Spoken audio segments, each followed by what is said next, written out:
स्वागत है आप सभी का हमारे YouTube चैनल नर्सिंग ज्ञान कोर्स में। मेरा नाम है चंदन और आप देखना शुरू कर चुके हैं मेंटल हेल्थ नर्सिंग से जीएनएम सेकेंड ईयर वालों के लिए कुछ बहुत ज़्यादा इम्पोर्टेंट जो कि आगामी परीक्षा की दृष्टि से बहुत ज़्यादा महत्वपूर्ण होने वाले हैं वैसे क्वेश्चंस को। साथ ही इस वीडियो में उन सभी क्वेश्चनों का पूर्ण विश्लेषण भी मिलने वाला है। आशा करते हैं वीडियो पसंद आएगा। अगर वीडियो पसंद आता है तो हमारे चैनल को जरूर सब्सक्राइब कीजिए, साथ ही वीडियो को लाइक तथा अपने दोस्तों में भी जरूर शेयर कीजिए। चलिए बढ़ते हैं आज के पहले क्वेश्चन की तरफ। आज का जो पहला क्वेश्चन है वो है डिमेंशिया से संबंधित यानी मनोभ्रंश जिसे हम लोग बोलते हैं। तो ये भी एक मनोविकार होता है जिसमें व्यक्ति की बुद्धिमत्ता, व्यक्तित्व, स्मृति, ध्यान, भाषा आदि प्रभावित होती है। ठीक है, मनोभ्रंश जो होता है वो एक प्रकार का उपार्जित मनोविकार होता है जिसमें व्यक्ति की बुद्धिमत्ता यानी इंटेलिजेंस, पर्सनालिटी, मेमोरी, एकाग्रता या ध्यान, साथ ही भाषा यानी लैंग्वेज ये सब प्रभावित होती है। मनोभ्रंश के कारण जो होती है वो बौद्धिक क्षमताओं का लोप हो जाना, साथ ही व्यावसायिक व सामाजिक कार्यों में बाधा पहुंचती है। ठीक है, डिमेंशिया जो होता है उसमें किसी व्यक्ति की बौद्धिक क्षमता का लोप हो जाता है, साथ ही उसमें व्यावसायिक व सामाजिक कार्यों में भी बाधा पहुंचती है। ये एक प्रकार का उपार्जित मनोविकार होता है। अगला है मनोभ्रंश के वर्गीकरण यानी इसके क्लासिफिकेशन को हम लोग अब देखेंगे। तो इसको दो भागों में बांटा गया। पहला प्राथमिक मनोभ्रंश, ठीक है, जिसे हम लोग प्राइमरी डिमेंशिया बोलते हैं, और दूसरा द्वितीयक मनोभ्रंश जिसे हम लोग सेकेंडरी डिमेंशिया बोलते हैं। प्राथमिक जो मनोभ्रंश होता है वो एक डिजनरेटिव विकार होता है जो निरंतर, अपरावर्ती यानी कंटिन्यूअस, इरिवर्सिबल तथा इनका कोई और कारण नहीं होता है। इसमें अल्जाइमर रोग तथा वाहिकामय मनोभ्रंश आते हैं। ठीक है, जो प्राथमिक मनोभ्रंश होता है प्राइमरी डिमेंशिया उसमें डिजनरेटिव यानी व्यय प्रजनन विकार होते हैं जो निरंतर, अपरावर्तित तथा इनका कोई और कारण नहीं होता है। इसमें अल्जाइमर रोग अथवा वाहिकामय मनोभ्रंश शामिल होते हैं। यानी इसके दो प्रकार होते हैं, पहला अल्जाइमर रोग और दूसरा वाहिकामय मनोभ्रंश। तो अल्जाइमर जो रोग होता है वो एक जराकालीन यानी वृद्धावस्था में शुरू होता है। ठीक है, जो सबसे साधारण व्यय प्रजनन का कारण होता है। यह स्मृति को नष्ट करता है और पर्सनालिटी को भी प्रभावित करता है। अल्जाइमर जो रोग होता है वो साधारणतः वृद्धावस्था में शुरू होता है जिसके कारण इसमें स्मृति का नष्ट होना और व्यक्तित्व का प्रभावित होना शामिल होता है। दूसरा जो होता है वास्कुलर डिमेंशिया जिसे हम लोग वाहिकामय मनोभ्रंश बोलते हैं, जो कि एक प्रकार होता है। तो इस विकार में सेरिब्रम में रक्त का प्रवाह कम होने से बौद्धिक कार्य प्रणाली में गिरावट आती है, जिससे व्यक्ति की चाल, दैनिक कार्य, बोलचाल व स्वाद पहचानने में कठिनाई आती है। यह रोग पुरुषों में अधिक पाया जाता है। जो वास्कुलर डिमेंशिया होता है वो किसी कारणवश अगर सेरिब्रम में रक्त का प्रवाह जो है वो कम हो तो उस स्थिति के कारण यह उत्पन्न होता है, जिसमें व्यक्ति की चाल, दैनिक कार्य, बोलचाल व स्वाद पहचानने में कठिनाई आती है। यह रोग स्त्रियों की अपेक्षा पुरुषों में अधिक पाई जाती है। दूसरा जो होता है वो द्वितीयक मनोभ्रंश जिसे हम लोग सेकेंडरी डिमेंशिया बोलते हैं। उसमें पदार्थों के दुरुपयोग से भी होता है। ठीक है, जिसमें एल्कोहल लेने से या निःश्वसन से या उपशमनकारी या विष या कार्बन मोनोऑक्साइड ये सब के कारण भी ये उत्पन्न होता है। दूसरा जो होता है वो पिक्स रोग के कारण मनोभ्रंश जो कि अंधेर उम्र में होता है, जो पुरुषों की अपेक्षा स्त्रियों में अधिक होता है, जिसमें तंत्रिका तंत्र की जो कोशिकाएं होती है वो सूज जाती है। तीसरा जो होता है वो HIV के कारण जो मनोभ्रंश होता है जिसमें स्मरण शक्ति नाश होने लगता है या साथ ही आवेश का भी अभाव होता है, चौकसी का अभाव, घबराहट, मनोप्रेरक मंदता व व्यवस्था में भी परिवर्तन इसमें शामिल होते हैं। साथ ही चौथा जो होता है वो विल्सन रोग के कारण जो मनोभ्रंश होता है, इसमें अलिंगन सूत्रीय विकार जिसे ऑटोसोमल डिसऑर्डर बोलते हैं उसके कारण ये पाई जाती है, जिसमें लीवर की दुष्क्रिया, विकृत पेशीय तनाव जिसे हम लोग डिस्टोनिया बोलते हैं, साथ ही ट्रीमर, सेरिब्रल एक्टेसिया, सामाजिक संबंधों में विकार तथा गंभीर न्यूरोसिस अथवा सिजोफ्रेनिया इसमें शामिल होती है। तो ये कुछ हो गए मनोभ्रंश के प्रकार।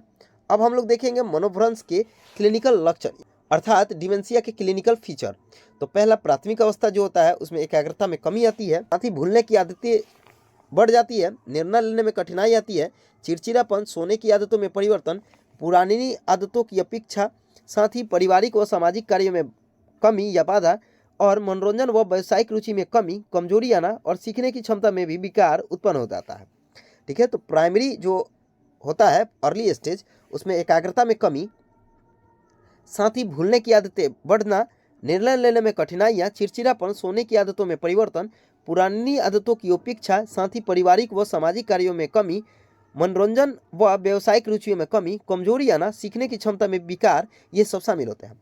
जो मीडियम स्टेज होता है यानी सेकेंड स्टेज होता है, जिसे हम लोग मध्यम अवस्था बोलते हैं, उसमें सामंजस्य की कमी, स्वयं की देखभाल और सफाई में कमी, साथ ही स्मरण शक्ति का बिगड़ना, पोषण ग्रहण में कमी व सामाजिक व पारिवारिक संबंधों की उपेक्षा करना और भावहीनता व बेचैनी, साथ ही अनुकूलन की भी कमी इसमें आती है। ठीक है, जो मीडियम अवस्था होता है जिसे हम लोग सेकेंड स्टेज बोलते हैं, उसमें सामंजस्य की कमी, स्वयं की देखभाल व सफाई में कमी, स्मरण शक्ति का बिगड़ना, पोषण ग्रहण में कमी, सामाजिक व पारिवारिक संबंधों की उपेक्षा करना, साथ ही भावहीनता व बेचैनी और अनुकूलन की कमी इसमें आती है। अगला है डिप्रेशन। ठीक है, अगला है डिप्रेशन यानी अवसाद। ये एक मानसिक विकार होती है जिसमें मन दुखी, विचारों की कमी एवं मनोप्रेरक मंदता इसमें शामिल होती है। ठीक है, अवसाद जो होता है उसमें मन दुखी रहता है, विचार की कमी होती है, साथ ही मनोप्रेरक मंदता आती है। आगे बढ़ेंगे, अगला है अवसाद के कारण। तो इसका पहला कारण जो होता है वो आनुवांशिक, जिसमें फर्स्ट डिग्री रिलेटिव में 15% और साथ ही जनरल पॉपुलेशन में ये 0.5% आता है। दूसरा जो होता है वो जैव रासायनिक कारण, जिसे हम लोग बायोकेमिकल फैक्टर बोलते हैं, उसके कारण भी होता है। साथ ही मनोवैज्ञानिक कारण भी होते हैं, जिसमें घृणा की भावना, कुंठा, सीमित बुद्धिमत्ता, निराशावादी, धनात्मक सोच की कमी, ये सब शामिल होती है। साथ ही सामाजिक सांस्कृतिक कारण भी इसमें महत्वपूर्ण भूमिका निभाती है इसको होने में, जिसमें गरीबी, बेरोजगारी, अशिक्षा, अल्प शिक्षा, सामाजिक स्थिति, भिक्षावृत्ति, मदिरापान, वेश्यावृत्ति इसमें शामिल होते हैं डिप्रेशन को बढ़ाने में। अब हम लोग आगे बढ़ेंगे, अगला है अवसाद के लक्षण यानी सिम्टम ऑफ डिप्रेशन। तो पहला सोच में कमी, दूसरा अवसाद मन, तीसरा मनोप्रेरक मंदता इसमें शामिल होती है।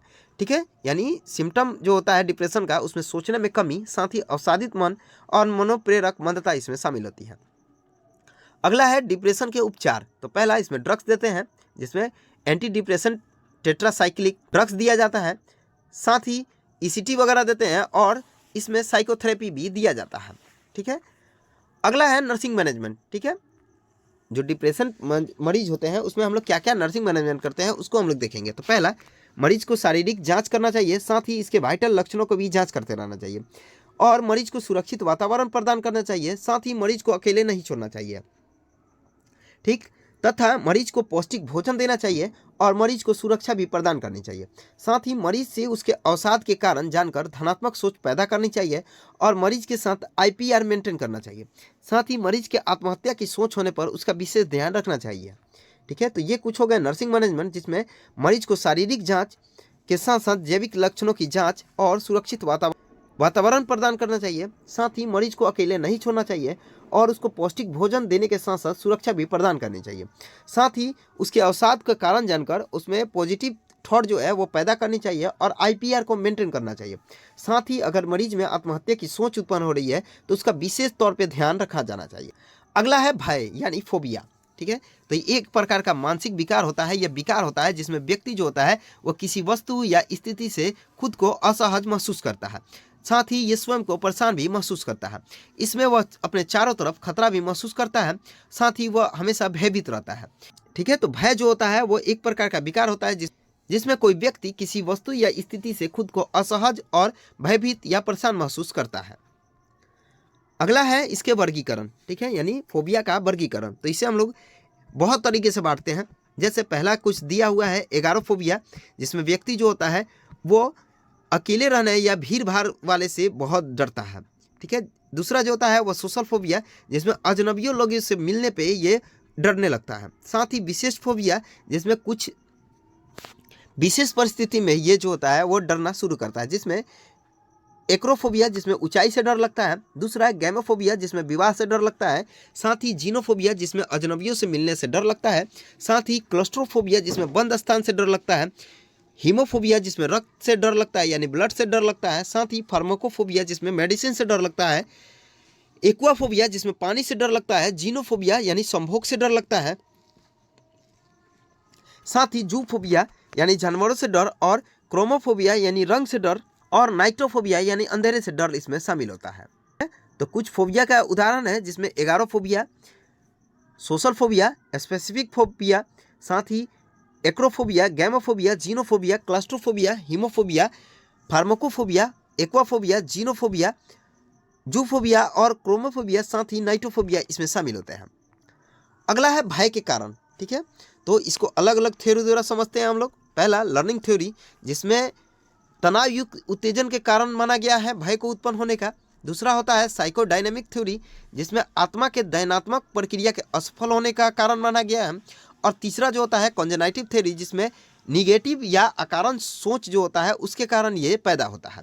भय का जो कारण होता है उसको 3 थ्योरी द्वारा हम लोग समझते हैं, जिसमें पहला लर्निंग थ्योरी, जिसमें तनाव युक्त उत्तेजन के कारण ये उत्पन्न होता है। दूसरा साइको डायनेमिक थ्योरी, जिसमें आत्मा के प्रक्रिया के कारण ये असफल होने पर ये उत्पन्न होता है। साथ ही कॉन्जेनाइटिव थ्योरी, जिसमें नकारात्मक व अकारण सोच के कारण ये लोगों के अंदर भय पैदा होते हैं।